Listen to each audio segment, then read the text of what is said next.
I want to know why life was so hard because there were two cats in the yard. I don't know. There you go.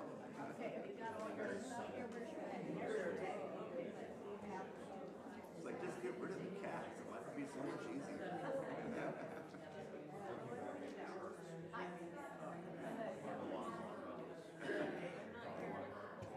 I'm all right with cats. I had one of my ex-wives wanted got this little tuxedo cat that was more like a dog. So he'd play fetch with me, and he'd come when he was called. So he changed my mind on cats. Okay. See, I grew up on a farm. Indoor animals aren't what I'm prone to enjoy.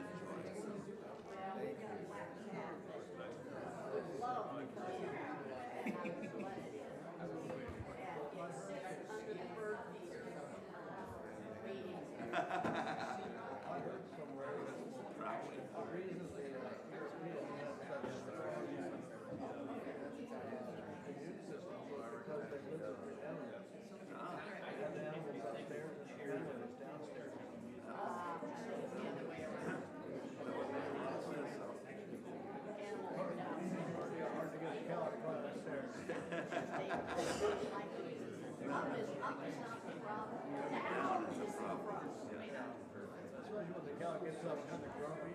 Yeah. She hasn't had caffeine yet. Yeah. Not really sure that I want that walking on the floors above me.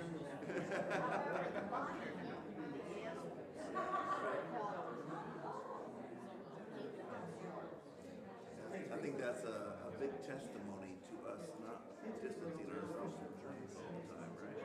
Yeah. Sure. I worked with young men for a long time. I'm a music fan.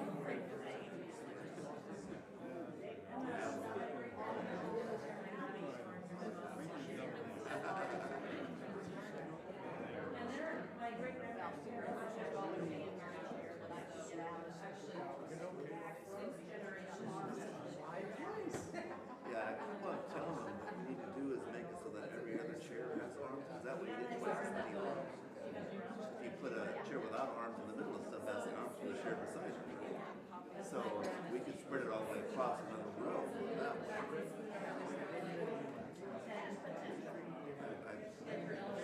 I may bring it up again. I may bring it up again.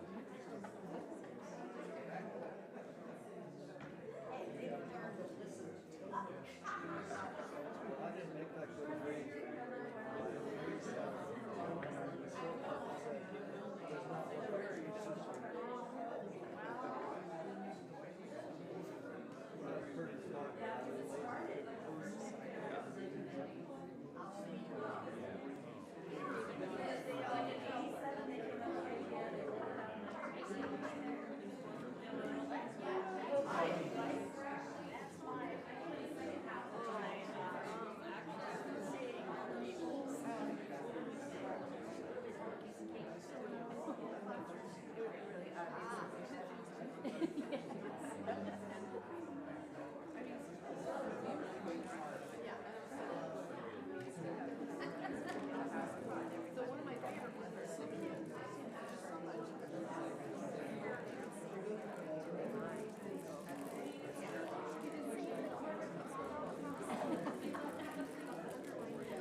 I'm an old 6th grade teacher. I mean, I'm dipping the shingles on the building was being not only did I work with the little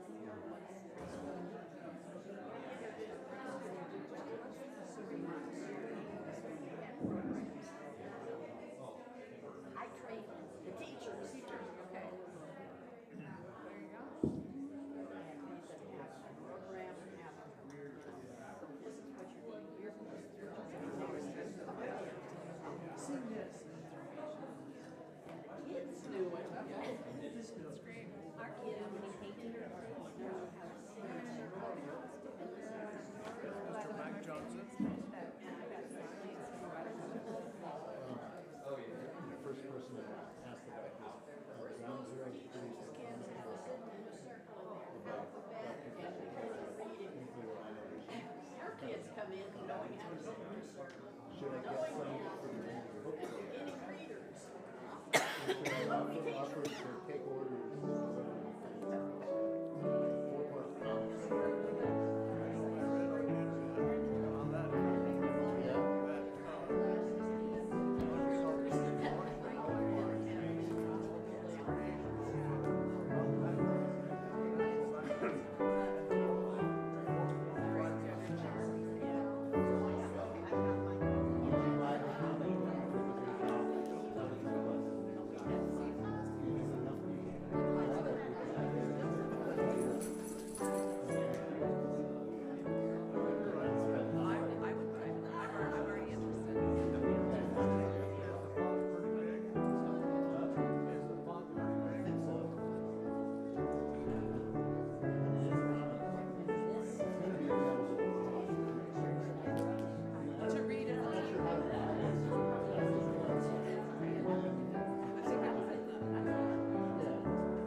Good morning.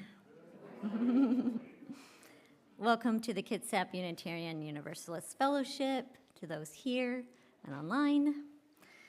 Whoever you are and wherever you come from, for this hour, we here are one gathered congregation, and all are welcome. Today, we celebrate 74 years of KUUF history. And we hope you enjoyed the slideshow that's been going, accompanied by Brian's wonderful music. Thank you to Ginny Sugimoto. Are you here to give a wave, Ginny? Okay. Well, we will honor you from afar. She pulled together the slideshow for this 70th birthday, actually in 2020, which we're looking at.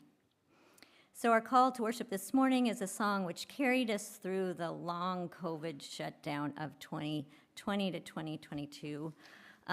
Reverend Jessica Starr Rockers, our minister, then sang this with her family at every Zoom service. And it's a song which declares one of our core values, that every single person has a light to bring to the world. So please join us in singing it now, This Little Light of Mine. And this version that's in the hymnal, we will do each of the 3 verses that are there, but we will repeat the first verse at the end, and you can follow the screen. All right, so please rise and body your spirit to join in singing our musical call to worship, This Little Light of Mine, 118.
Who says we can't sing and dance at the same time? All right. Well, my name is Marcia Kristen, as your lay leader today. My self-description is that I am a 60-year-old person that has wearing a gray dress. And for my little bit about me today with the social justice theme we have, I often thought that maybe I couldn't say I was a social justice warrior or part of the social justice ministry, because I would certainly hold signs and go on marches sometimes, wondering if it made a difference. I certainly had not chained myself to anything on purpose and been arrested on purpose.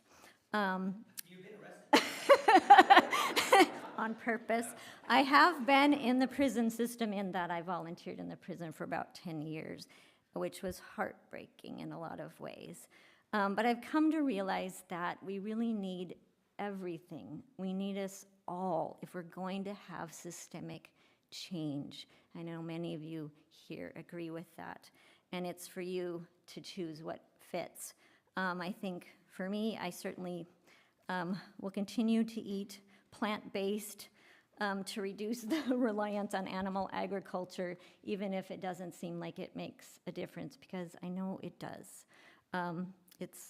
Animal agriculture is actually harder on the planet than fossil fuels, just so you know. And it also impacts the most marginalized communities. So there are many, many ways, and I'm assuming that you will find your way. We can create places where, and this is one of those places, where we can be heard, have compassion, connection, understanding, accountability along with that, and we need it all. So that's my invitation today. The slide that's coming up is a slide from the Bremerton Sun Archives, and it announces the first official gathering of the people who would become KUUF, appropriately, to discuss, quote, the vexing problem of censorship. Interesting. KUUF's commitment to social justice was present at the beginning and continues through its 74 years. Our website has a section called Our History, and we encourage you to read about who we have been through our ages here, and you will find many echoes of who we are.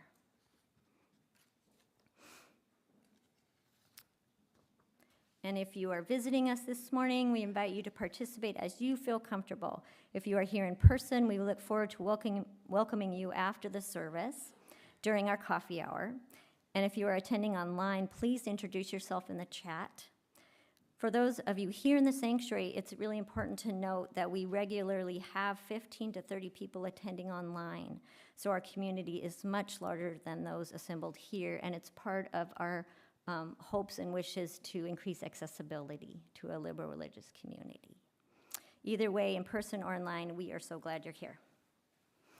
I invite you to follow along in the order of service. For those of you attending virtually, the link to our order of service should appear in the chat. And if you are here in the sanctuary, please silence all of your electronic devices, unless it goes along with the music. Don't. The announcements are also available in our weekly email newsletter, The Candle. And maybe you can all take a breath with me as we come into this sacred space. We acknowledge that the land on which we gather is the Aboriginal territory of the Suquamish people.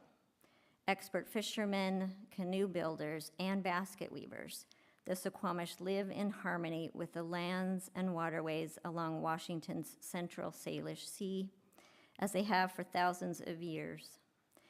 Here, the Suquamish live and protect the land and waters of their ancestors for future generations, as promised by the Point Elliott Treaty of 1855. And I want to welcome Ed Luby to come up and light our chalice. And Ed is a past member and president of our Board of Trustees, a treasured member, of course, of our choir, singing bass, tenor, sometimes alto. So join me now in lighting our chalice. If you have your own chalice or candle at home, please light it as I read our chalice lighting words, which I'm not finding. I'm sorry, I don't have them. Okay, thank you so much. Or I can repeat after you. We all carry inside of us people who came before us. Oh, thank you. That's from someone named Liam Callahan. So I'm going to repeat it for those who need the assistance. Sorry about that, it was right here. We all carry inside us people who came before us, by Liam Callan. And maybe you see it on the screen. Now join me in saying the spoken affirmation. KUF adopted this affirmation when Reverend Suzelle Lynch was our called minister from 1994 to 2003. It's undergone minor changes over the years, but as a cherished part of our services, it reminds us why we make this place our beloved community, and why together this is our home. So they'll appear on the screen. We gather as a caring community, seeking life's deeper meanings. We value diversity and affirm the worth of all living things. We strive to speak truth in love, to act for justice, to grow in spirit, and to care for the earth. We celebrate with open hearts and minds the creative power that sustains and transforms us. All right. In December of 1984, the Fellowship met for the first time in this building. And while most of the construction was done professionally, members gathered to dip the siding, shingles, and paint and help. You may have seen the pictures so far in the slideshow. And we can really imagine that this next hymn, May Nothing Evil Cross This Door, in the gray hymnal, it's number 1. Maybe this was the first hymn they sang in this new building. So please rise in body or spirit to join in singing hymn number 1, May Nothing Evil Cross This Door.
Now, Melinda Hughes, our Director of Religious Education, will share our time for all ages. Hello. I feel like I'm going to fall off this step. Okay. Good morning. This morning I'm wearing a burgundy color shirt, black glasses, and I have short reddish hair. Today, there's not going to be a storybook. Instead, I'm going to tell you about some of the sacred objects in our congregation. So some of you may know about them, some of you may not, but it's important to recognize and understand what they are. So first, I'm going to start with this lovely pulpit. So we used to have a tiny little pulpit, and then we had a very tall minister. So in 2004, when the Reverend Liz was called, this pulpit was commissioned. John Uni, a member, built it, and Brian Watson carved this beautiful plaque that's on the front. What you might not know is you can change the plaque, so that's a pretty neat feature. Brian also carved the beautiful plaque on the wall over to this side. I'm not going to walk over because we have the camera, but over here behind the choir, next to the exit door, there is a very special plaque. It's our memorial plaque. We have a memorial garden out at the end of the parking lot, if you go down a path, where family members, members of the congregation, remains are. And people that have been laid to rest there, their names are on our plaque.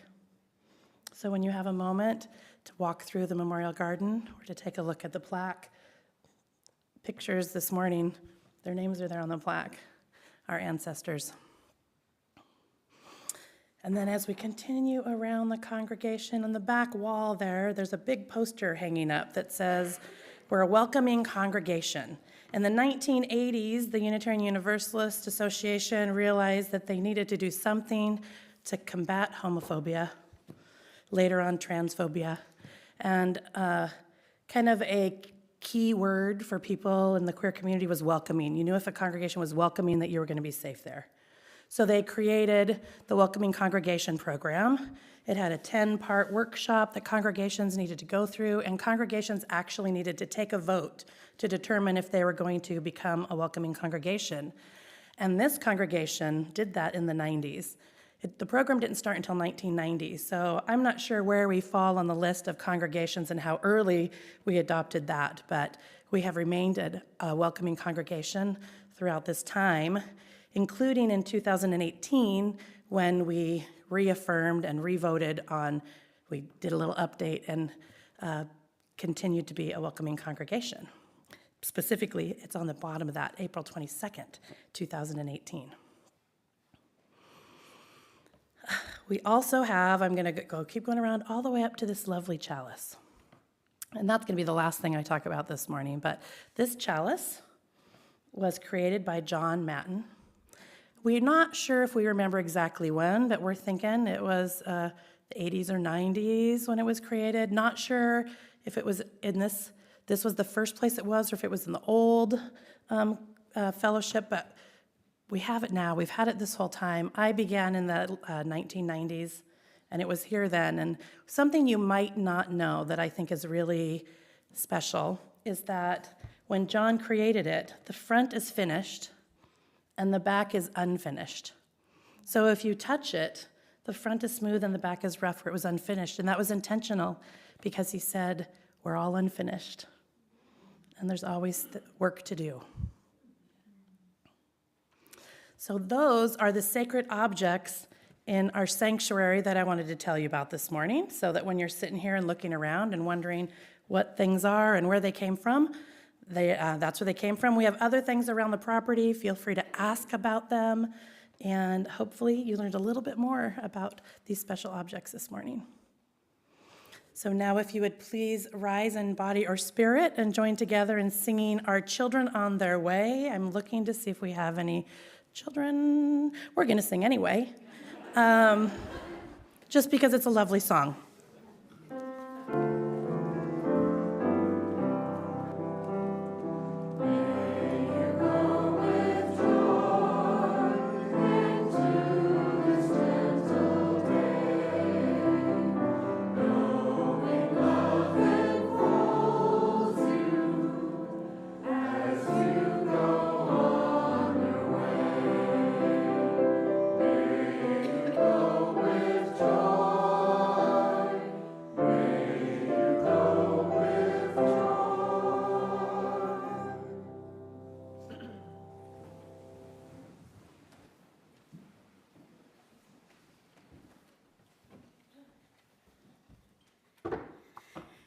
Good morning. And thank you, Melinda, and thank you, Marcia, so much for doing such a wonderful job in carrying us through this history. And my name is Lisa Johnson, and I am about the same size as Marcia, and I have sort of blonde, it's not real blonde hair, and I'm wearing a dress that's dark with autumn colors, and I wore it because I always get compliments when I wear it, but it is reminding me that spring is coming, and that means there will be leaves that can fall in the fall after the summer. So the colors are appropriate. And now it is time for a little KUUF Jeopardy. And now you know how Jeopardy works, right? when you think you know the answer, you have to make it into a question. Yes. So I'm going to read 5 descriptions of people from our history, some of them still among us, and then I will pause and you can just call out who you think the person is. They kind of go in chronological order, so don't feel too badly if you're not quite sure about the early ones. Okay? So, this person, he spent 18 months in the trenches of France during World War I and came home 100% disabled after a mustard gas attack. He was in the VA hospital for 4 years. He was KUUF president when KUUF purchased their first home in 1961. After retirement from the post office at age 70, he and his wife, Rosa, served in the Peace Corps and later in life was a movie star. Any guesses? Yay! And there's a picture, I think, up there of Luther and Rosa. All right, next one. She served as KUF's RE director, president, and vice president over the years. She ran and taught at the Olympic College Preschool Cooperative and held a master's degree in human values with a major in theology and early childhood development. She had a green thumb and a house filled with African violets and love. That is correct. Very good. Nicely done. Okay. Next person. She attended Whitman College and was a master teacher, teaching German, Latin, French, and Spanish. She was active in peace marches, anti-nuclear activities, and served as KUUF's photographer for many years. There is a letter writing desk in the usher's money counting room with a plaque honoring her because of all the letters that she wrote to people who could maybe make a difference. Liz? I'm going to hazard a guess. Who is Margaret Fuller? Not Fuller. Oh. She was birth control. Sorry. No, but you got the first half right. You got the first half right. Margaret Carlson, yes, thank you. Raise your hand if you knew Margaret. Okay. This one is going to be given away right away, but hold on till you hear everything. She was a refugee and a librarian in Germany during and after World War II. After the war's end, she met a U.S. soldier in the library and later got on a ship to New York where he met her. They drove across the country to Bremerton, where she drove the KRL, Kitsap Regional Library bookmobile, and became a tireless letter writer to the newspapers and to members of Congress on all kinds of issues of social justice, conservation, and overpopulation. I have to say one thing that I remember that always makes me laugh. We had a family who had just had their 4th child, and they brought him to the fellowship for the first day. Elizabeth had to comment on how the world has too many people in it to them. But that was Elizabeth. She always spoke her mind. She was a backbone of the Social Justice Committee and an inspiration to so many of us. We have a portrait of her by our own Alan Newberg in the Elmore Room, and it was indeed Elizabeth Bondi. Please raise your hand if you knew her. I forgot to say she also made all the adults nervous when she lit the Advent candles at Christmas time. Children lit candles. Yes. Okay, and this couple, this is the last one, this couple who met here at KUUF taught the first Our Whole Lives curriculum for high school students, including my son and an amazing group of youth. OWL was and is a very comprehensive sex education course that met every Friday night for 3 months. Now, my son never really told us much of what they talked about. I mean, would you have, told your parents?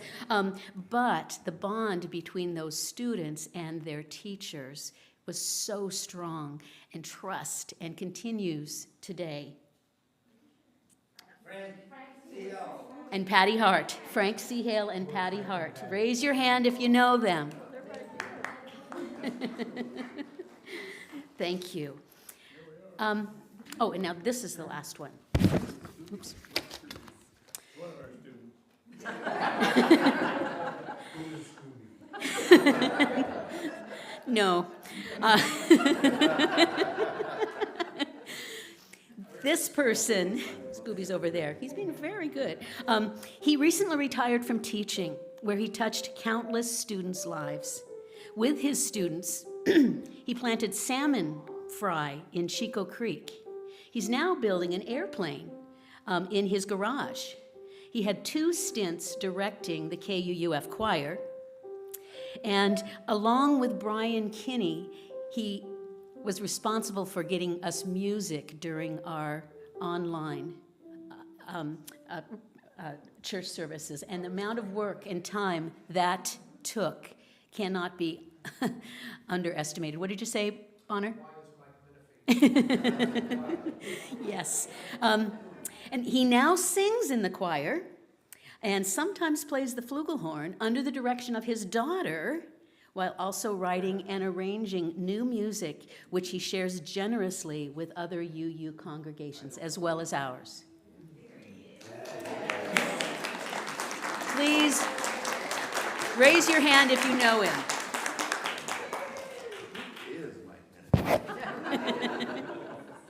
So that's all the Jeopardy for now. Thank you. And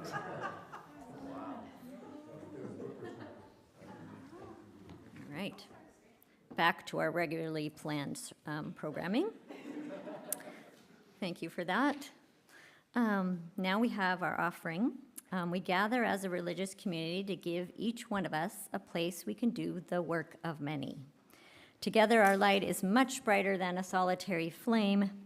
So now is the time in our service when we share in the sacred act of giving, an expression of gratitude transformed into generosity that breathes life into our mission. As part of our mission that inspires us to act on our beliefs, we share our weekly offering with a local nonprofit agency, providing services within our larger community. Our charitable giving recipient for the month of January is Kitsap Community Resources. In a moment, well, it's actually happening now, our ushers will move among us with baskets to collect the offering. Wait for instructions. Okay, never mind. Donations placed in the basket will go to the Kitsap Community Resources. Okay, blame it on her. Okay. In any case, whatever you would like to give to whomever it's going to, if you would like it to be used for KUF, please use one of the envelopes provided to you with it. And also, if you're online, you may go to our website, kuuf.org, and select the Giving tab for PayPal and mailing information. If this is your first time at KUF, feel free to let the basket pass you by. Your presence is our gift. Okay. Let there be an offering to strengthen and sustain our beloved community, which is sacred to us. And let us also enjoy a gift of music from our KUF choir, led by Alina Menifee Hemingway and accompanied by Brian Kenny. It's KUF's birthday, but they're not going to sing that tired old birthday song. Instead, they'll sing a song that expresses our jubilation at being together.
That's a lot better than happy birthday to you, isn't it? Oh, I think you took my script. Oops. No, this is mine, but that's okay. Oh, maybe it's over there. Okay, sorry. Oh, phew. All right, we don't have any more Jeopardy questions, sorry. But we're not yet done with audience participation. We move to recent history that unfortunately is still with us. In March of 2020, the country and much of the world essentially shut down, as you all remember. We all have vivid memories of that hard time. This paragraph from the board addressed our new reality of shutdown and virtual services. A virtual community is still a community, and we could feel many lights shining across the web as people signed in, posted comments, and sang Spirit of Life together. We do not know how long this period will last, but we know our membership will be reaching out to those among us who need support, physical or emotional. Please, if you are feeling isolated, or if you know someone who is feeling isolated, please reach out.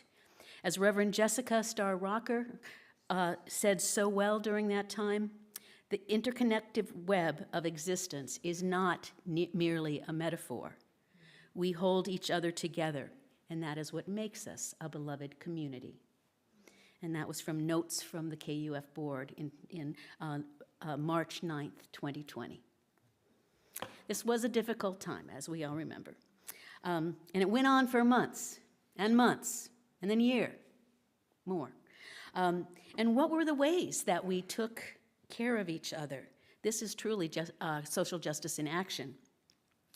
Think about the actions you and others took to reach out and connect with our community. I'll start you off with a couple of things, and then you can just chime in or raise your hand if you have other things that you remember we did to keep contact with each other, to try to protect the safety of especially the most vulnerable people. We learned how to Zoom and then how to live stream services. Please raise your hand if you watched live stream services. We stopped singing together. Raise your hand if you remember that. We wore masks to protect ourselves and each other. We formed neighborhood groups to meet virtually or sometimes outside to build and maintain connections. Please raise your hand if you attended a neighborhood group. We continued to pay our employees because, as Reverend Jessica asserted, you don't lay off people during a crisis. We continued our charitable giving, even though weekly offerings were down. We formed a Moving Forward task force, guided by our parish nurse, Jennifer Heiselman, to track COVID infections, hospitalizations, and deaths, and advise the board about reopening. And we met again and again, always hoping for good news that would say, yeah, we can do that. Slowly, what other things do you remember? Yes? Black Lives Matter visuals For months we came masked, and we stood, yes, many months. Other? Yes. The coffee after we met. Oh, there was I didn't even know about that. That's awesome. A grief altar, of course, yes. Well, thank you. Thank you, Marty. Yes? We had a mail Secret Santa, like through the mail and a virtual party. Yeah. Oh, yes. Thank you. Bonner? We started Zooming Vespers on Wednesday nights with Reverend JSR. Yes, good. So, We also did chalice circles on Zoom. Chalice circles by Zoom, and that continues for many people now because it means you don't have to drive at night, for a lot of, but yeah, what else, Liz? Our age director at the time, Janelle, delivered to families activities and fun things. Yes, that's right, that was wonderful. Bonner? Our KUUF auction went online and knocked it out of the park. Yes, that's right, yes, and now we're still doing it online, and I think we probably still will. Those parties were fun, but what else do you remember?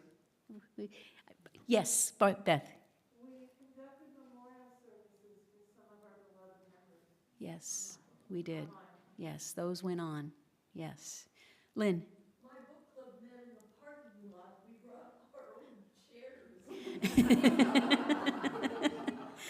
Excellent. Did you do it when it was really cold, too? Did you do it when it was really cold? No. No. Okay, I don't blame you.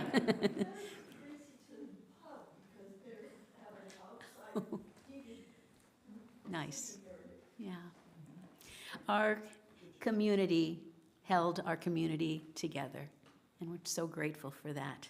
And slowly we started singing again. 1 to 2 people, then 4, then more, then everyone. And then after more than 2 years, we were back together and masks became optional.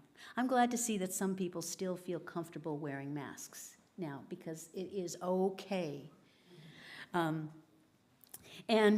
Besides, now we go back to Mike, wonderful Mike. Besides helping to keep us in music, he had been an active member of the Moving Forward Task Force.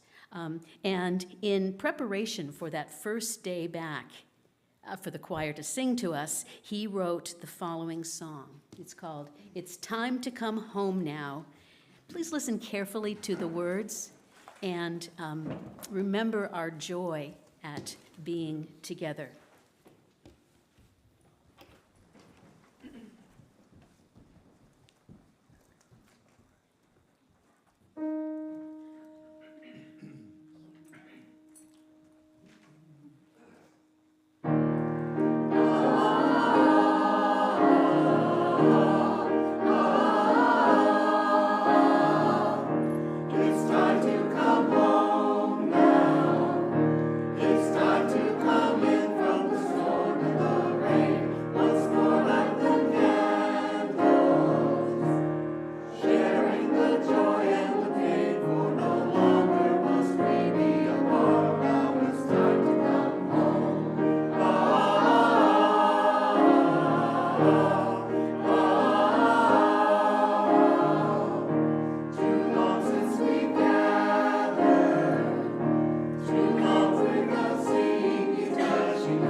Thank you.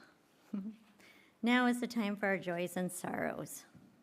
When shared together, our joys are amplified and our sorrows are lessened. So we have a few today from Frank C. Hale. Sending love and healing thoughts to longtime friend John Stillwell, who is in the hospital and very ill.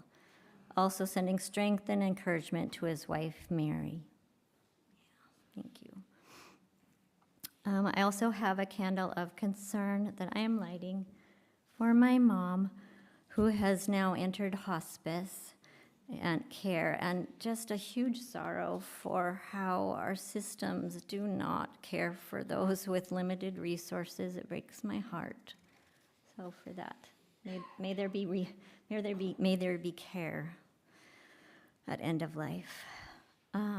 We also have a candle of sorrow from Maria Ambergay. She writes, "My beloved dog Bodie passed away on Friday. He was my first puppy and a great dog, sending tons of care for a beloved, beloved companion."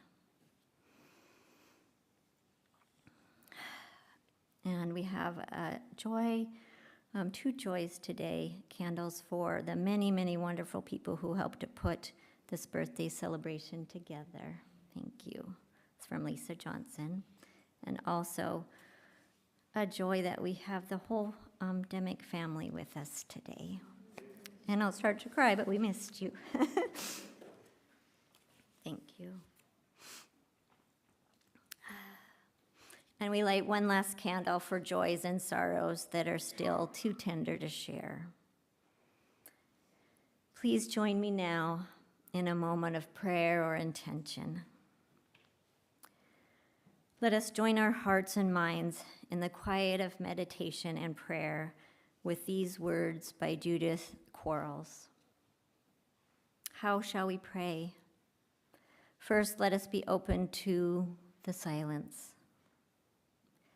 Let us hear the sounds in this room, the noises outside, and the comfortable murmur from the children, the beings with us. Let us begin to hear the soft beating of our hearts, and let us listen intently for messages from within.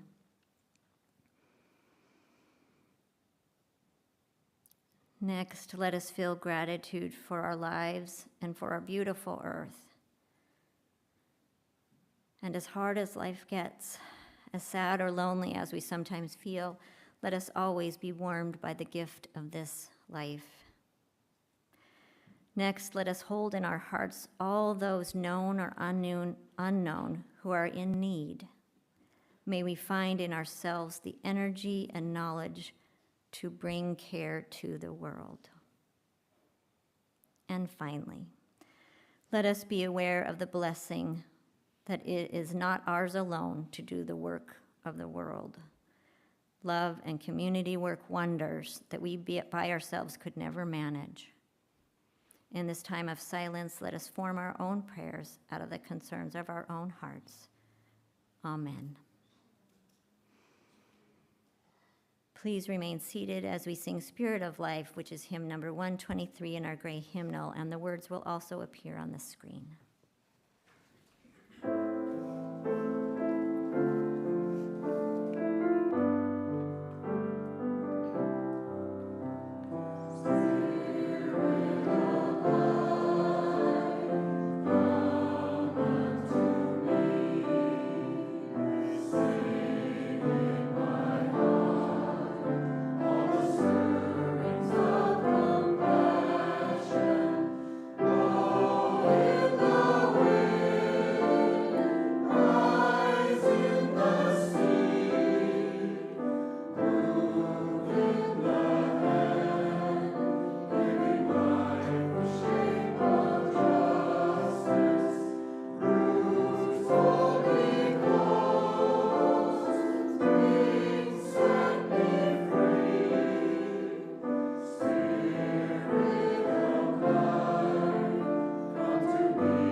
No faith organization can sustain itself without its youth.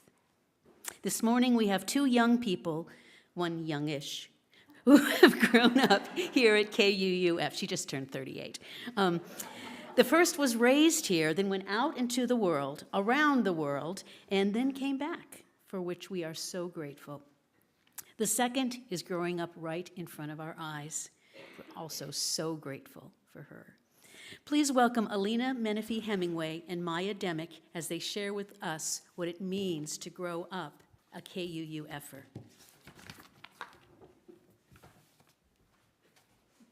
Hi there. Ooh. As Lisa said, I'm Alina Hemingway.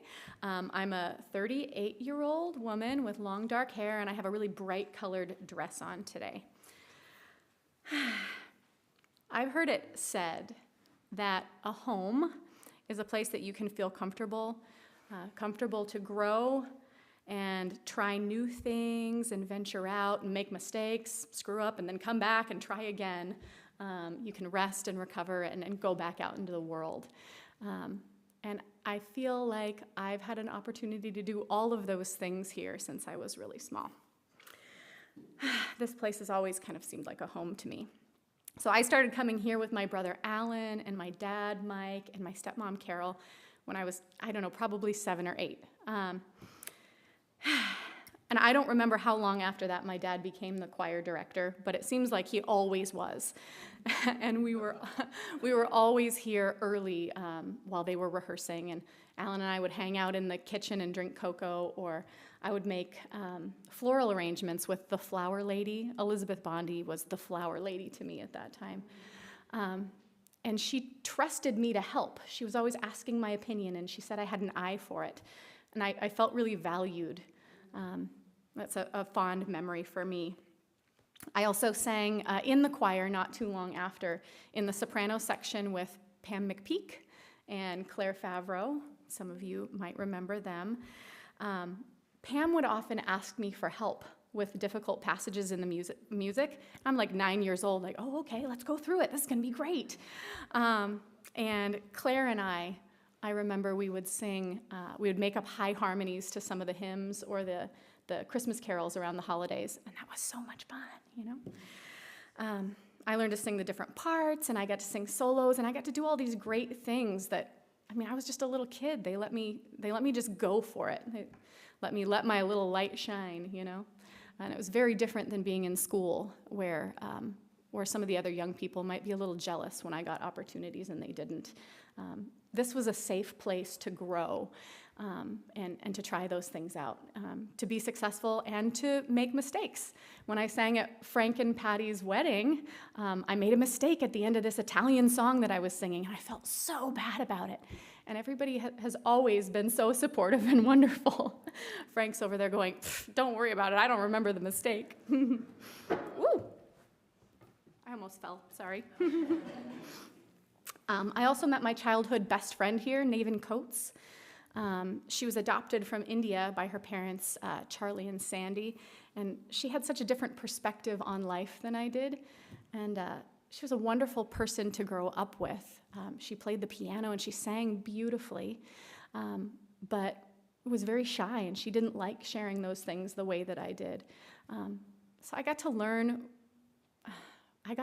what it was like to live from that kind of a perspective, being so close with somebody like that. And as we grew up, she went off to college, and I went off to cosmetology school. I became a hairdresser for a while, and we lost touch along the way. I joined the Navy band, moved to Italy, became a singer, traveled around with them, came back, went to college, tried speech therapy for a while, didn't like that, tried real estate for a while, didn't like that, tried a bunch of things for a while, didn't like those. And then finally, based on the advice of a lot of the people here, I went back to music school. And now, as you know, I'm the choir director here, and I'm thinking about getting my master's in teaching and becoming a choir director. So, thank you.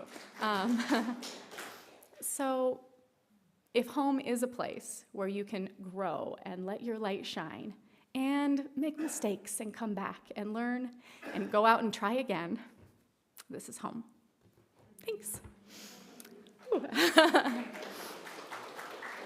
Come on up, Maya.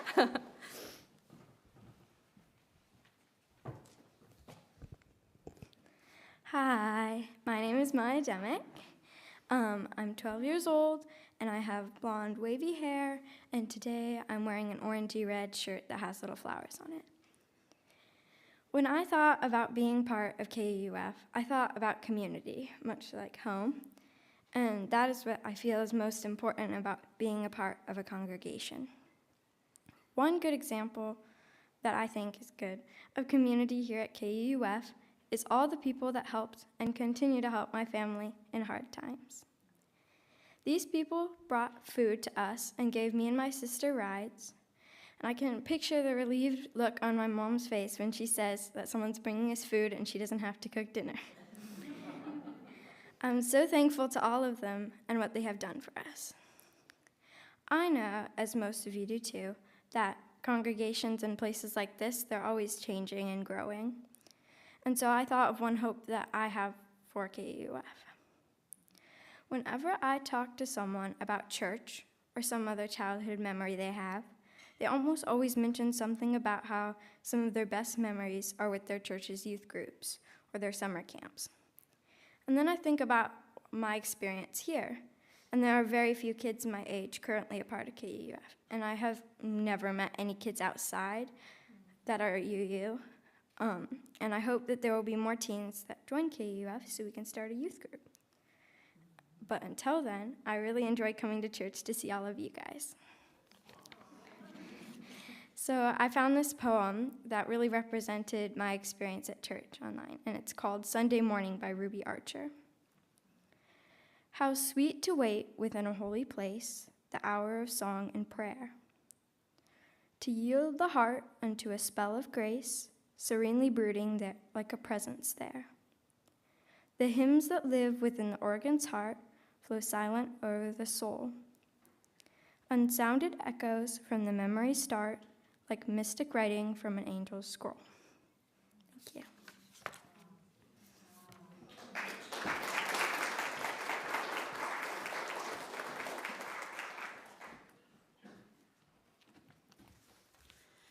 Oh, thank you, Alina and Maya. We are so blessed. KUUF is a precious and treasured place. As you look around this morning, as you look at the pictures from the slideshow, think of the people who have been KUUF. Please pause and remember those individuals, living and passed on, who have shared the fire of their commitment to create this beloved community. Please rise in body or spirit and sing our closing hymn, number 1028 in the teal hymnal, The Fire of Commitment. The words will appear on the screen. When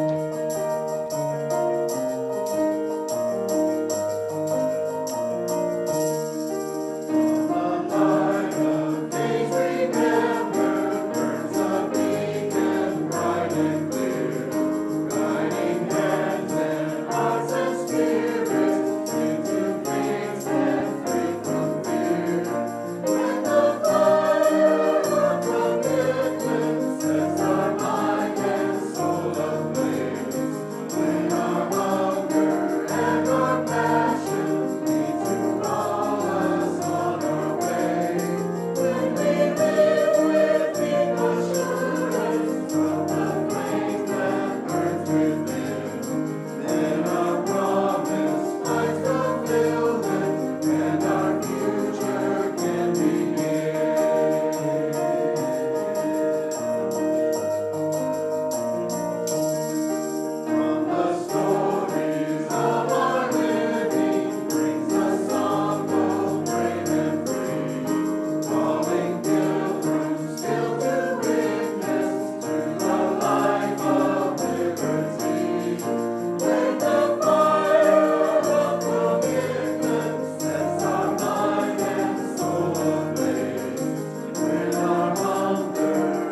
about that song? Isn't that something? And every single word in that speaks true to me about this place. And you can sing it with full heart and soul. So thank you. And thank you, Brian, for the beautiful accompaniment.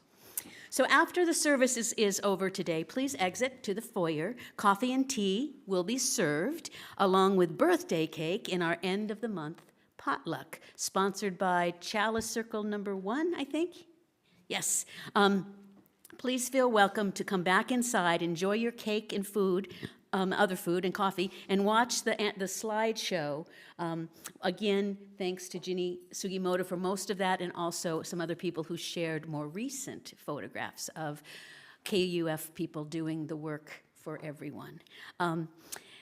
Let's see, but before we extinguish our chalice, let us express our wholehearted thanks to all those people, living and past, who have given and continue to give of their time, their talents, and their treasure to sustain this fellowship, which is so precious to us.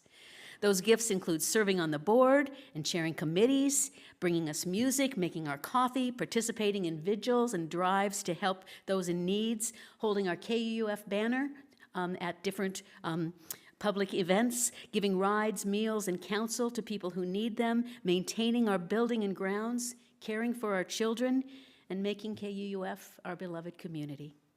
KUUF is strong, and we are putting our love into our community and the world. Thanks, and happy birthday to us all.